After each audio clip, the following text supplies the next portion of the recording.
बिस्मिल्लाहिर्रहमानिर्रहीम। मुअज़्ज़ज़ सामाईन, अस्सलामु अलैकुम वरहमतुल्लाहि वबरकातुहू। उम्मीद है आप खैरियत से होंगे। अल्लाह आपको खुश रखे, शादो आबाद रखे।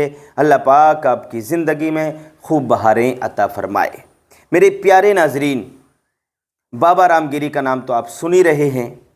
ये वो खबीस इंसान है, ये वो बदबख्त है, ये वो कमीना है कि जिसने हमारे नबी की शान में गुस्ताखी की है। इसकी वीडियो आप लोग सोशल मीडिया पर बहुत ज़्यादा देख रहे होंगे।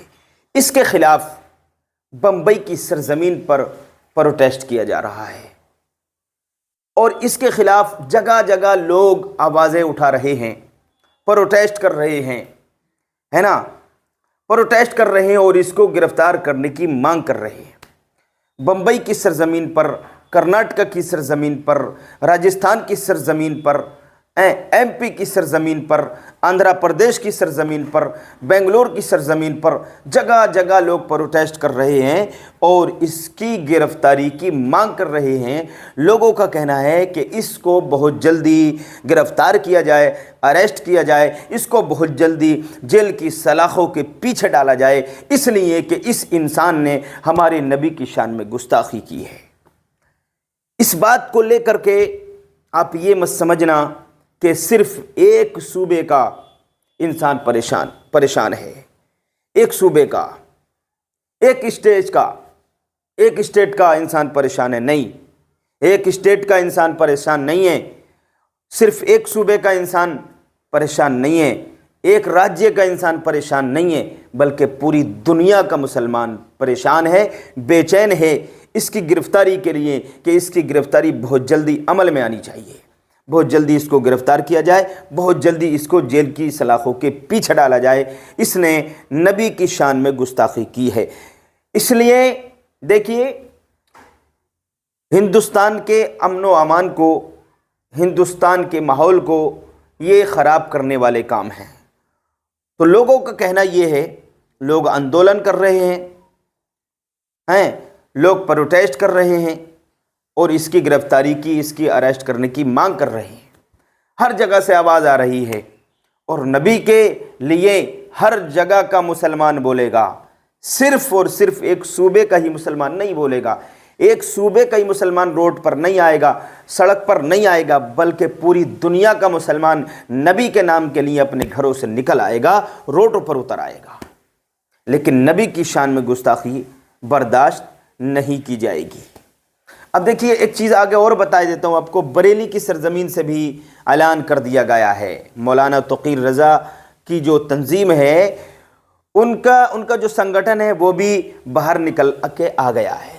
जो मौलाना तोक़ीर रज़ा का संगठन है, उनकी जो तंजीम है वो भी बाहर निकल के आ गया है और उन्होंने भी इस बात के ख़िलाफ़ आवाज़ उठाई है और उसने भी इसकी गिरफ़्तारी की मांग की है। उनके संगठन ने, उनकी तंजीम ने भी बाबा रामगिरी की गिरफ़्तारी की मांग की है कि इसकी गिरफ़्तारी जल्द अज जल्द अमल में आना चाहिए। आइए ये सारी वीडियो मैं आपको दिखाता हूँ। आप मोहब्बत के साथ पहले वीडियो देखिए, फिर हम आपको आगे बताएंगे। आइए वीडियो देखते हैं। सबसे पहली बात, मुसलमान चाहे देश का हो या दुनिया का हो, हुजूर की शान में गुस्ताखी किसी भी कीमत पे बर्दाश्त नहीं करेगा। सबसे पहले ये बात लोग अपने जहन से निकाल लें कि हिंदुस्तान का मुसलमान ही विरोध करेगा। मुसलमान पूरी दुनिया का हुजूर को मानता है और हुजूर की शान में गुस्ताखी बिल्कुल भी बर्दाश्त नहीं कर सकता। ये समय समय पर जो खुराफाती तत्व हुजूर की शान में, हमारे नबी की शान में, पैगंबर इस्लाम की शान में जो गुस्ताखियां करते हैं, वो शायद इसलिए करते हैं कि वो गुस्ताखी करने के बाद में उनको लोग पहचानने लगेंगे या वो मशहूर हो जाएंगे या भारत सरकार या राज्यों की सरकारें उनको कुछ इनाम देंगी। तो उनकी ये गलतफहमी है। किसी के भी बुजुर्गाने दीन की कभी भी गुस्ताखी नहीं करनी चाहिए। मुस्लिम समाज के लोग कभी भी न किसी देवी देवता की गुस्ताखी करते हैं, ना ही किसी भगवान की गुस्ताखी करते हैं। तो हमारी मांग ये है कि जब हम किसी की गुस्ताखी नहीं करते तो हम भी अपने नबी की शान में गुस्ताखी किसी भी कीमत पे बर्दाश्त नहीं करेंगे, किसी भी कीमत में। आज इत्तेहाद मिल्लत काउंसिल के माननीय राष्ट्रीय अध्यक्ष मौलाना तौकीर रजा खान साहब के निर्देश पर हमने महामहिम राष्ट्रपति जी को एक ज्ञापन भेजा है और उस ज्ञापन में हमारी सीधी सी मांग है कि नबी की शान में जो लोग गुस्ताखी कर रहे हैं, जैसे रामगिरी महाराज जैसे लोग, उनको तत्काल उनकी गिरफ्तारी हो और उन जैसे लोगों को जेल में डाला जाए, ताकि आगे लोगों को ये सबक मिले कि बुजुर्गों की शान में या किसी के धर्म के प्रति अगर आप किसी की गुस्ताखी करते हो तो उसकी सजा कठोर मिलनी है। देखिए, बरेली सिटी मजिस्ट्रेट महोदय और सीओ सिटी महोदय हमारा ज्ञापन लेने आए थे, उन्होंने हमारा ज्ञापन रिसीव किया है। जिलाधिकारी के माध्यम से हम वो ज्ञापन राष्ट्रपति जी को भेज रहे हैं। उन्होंने हमें आश्वासन दिया है कि ये ज्ञापन हम आज ही आपका राष्ट्रपति महोदय को भेजेंगे और इस पे तत्काल कार्रवाई होगी। अगर कार्रवाई नहीं होती है तो आगे क्या एक्शन है? देखिए, कार्रवाई अगर हमारे ज्ञापन पे नहीं होती है तो मैं अकेला नहीं, ये सारे लोग नहीं, पूरी दुनिया का मुसलमान अपने नबी के लिए सड़कों पर आएगा और हम लोग आंदोलन के लिए बाध्य होंगे। हिंदुस्तान जो है हमारा गंगा जमनी तहजीब का एक केंद्र है। दूसरी बात यह है कि हिंदुस्तान के संविधान ने सबको अधिकार दिए हैं, बराबरी के अधिकार दिए हैं, लेकिन पिछले काफी दिनों से देखने में आ रहा है कि नबी अकरम सल्लल्लाहु अलैहि वसल्लम में गुस्ताखियां हो रही हैं। ये सिलसिला दिल्ली से शुरू होकर दूसरे राज्यों से होता हुआ कर्नाटक होता हुआ और उसके बाद में महाराष्ट्र तक पहुंच गया।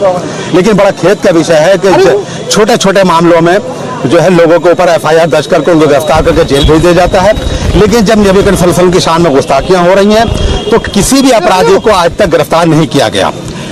अभी महाराष्ट्र का एक मसला आया है जिसमें नबी अकरम सल्लल्लाहु अलैहि वसल्लम की शान में और अभी तक उसकी गिरफ्तारी नहीं हुई है। यहाँ तक के समाचार पत्रों में यह भी आ रहा है और मीडिया के माध्यम से पता चला है कि जिस अपराधी ने इस तरह का अपराध किया है वहाँ के मुख्यमंत्री उसके साथ स्टेज पे खड़े हुए और उन्होंने ये कहा कि इसको कोई हाथ भी नहीं लगा सकता। तो एक देश में दो तरह के कानून लागू कर दिए गए हैं। मुसलमानों के खिलाफ में अगर छोटा सा कोई गलती से ट्वीट भी हो जाता है उसको FIR लिखाकर उसको जेल में भेज दिया जाता है, जबकि इस तरह के अपराधी जो है नबी अकरम सल्लल्लाहु अलैहि वसल्लम की शान में गुस्ताखियां कर रहे हैं वो खुलेआम। इससे पहले भी कई बार इस तरह के जो है मामले सामने आए हैं, लेकिन हकीकत बात यह है कि इस तरह के लोगों को मुल्क के कानून के मुताबिक सजा नहीं दी जाती है। इसी बुनियाद पर थोड़े दिन के बाद फिर इस तरह की सूरत हाल पैदा हो जाती है। हिंदुस्तान की सरजमीन हमेशा गंगा जमनी तहजीब की एक खूबसूरत मिसाल बनी रही है, जिसकी बुनियाद पर हिंदू मुस्लिम सिख ईसाई हिंदुस्तान की सरजमीन पर हमेशा मोहब्बत के साथ रहते आए हैं। लेकिन आज इस तरह के शर पसंद अनासर हिंदुस्तान की सरजमीन पर इस तरह की जहरीली गुफ्तगू करते हैं जिससे हमारे मुल्क का जो अमन है वो फसाद में तब्दील हो जाए। अफसोसनाक सूरत हाल ये है कि इतने दिन हो गए जो है FIR दर्ज किए हुए हिंदुस्तान में कई जगह हुई, लेकिन उसके बावजूद भी गिरफ्तारी अमल में नहीं आई, न सजा दी गई। हालांकि वहीं हम दूसरी तरफ देखते हैं, हमारे एक आलिम दीन मुफ्ती सलमान अजहरी साहब ने एक शेर पढ़ा जिसमें किसी को खास नहीं किया, किसी खास बंदे का नाम नहीं लिया, लेकिन फिर भी उसके बावजूद उन्हें गिरफ्तार किया गया और 6 महीने से ज्यादा हो गए वो जेल में हैं, सलाखों के पीछे हैं और उनको रिहा भी नहीं किया जा रहा है। इसके बावजूद भी दूसरी तरफ एक बंदे ने खुलकर हुजूर की शान में गुस्ताखी की और इतने भद्दे जुमलों का इस्तेमाल किया कि हम दोबारा उन जुमलों को अपनी जबान पर भी ला नहीं सकते। इसीलिए आज हमारे शहर भीलवाड़ा के मुअज़्ज़ज़ तमाम उलमा इकराम, तमाम हमारे भाई इस वक्त कलेक्ट्री में मौजूद हैं और हम आए थे ज्ञापन देने के लिए। हमने सरकार से ये मुतालबा किया, हुकूमत हिंद से ये मुतालबा किया है कि जल्द से जल्द इस मसले पर संजीदगी के साथ गौर किया जाए और उस शख्स को जिसने हमारे नबी की शान में गुस्ताखी की है गिरफ्तार किया जाए और मुल्क के कानून के मुताबिक सजा दी जाए। और हमें उम्मीद है हिंदुस्तान के कानून पर अदल इंसाफ के साथ कि हमें जो है इंशाअल्लाह इस मौके पर जो है अदल इंसाफ भी मिलेगा और हमारी बात पर सरकार तवज्जो देगी और संजीदगी। कि जब कमली वाले पर कोई नाम शराब बकता है तो कोई नहीं बोलता। उद्धव ठाकरे के बारे में अगर कोई बोलेगा तो उसके घर को जाकर उसको धमकी दी जाएगी या उसके मुंह पर काली फेंकी जाएगी। शरद पवार पर कोई बोलेगा तो थप्पड़ मारा जाएगा। शरद पवार के बारे में कोई लिखेगा तो उस एक्ट्रेस को जेल में डाल दिया गया। तो बताओ क्या शरद पवार को बोला जाएगा, उद्धव ठाकरे को बोला जाएगा, मोदी को बोला जाएगा और जब मेरे रसूल के बारे में बोला जाएगा तो तुम सब गूंगे बन जाओगे, तुम कुछ नहीं बोलोगे। मैं आपसे मुखातिब नहीं हूँ, मैं इक़्तिदार की कुर्सियों पर बैठने वालों से पूछ रहा हूँ, बताओ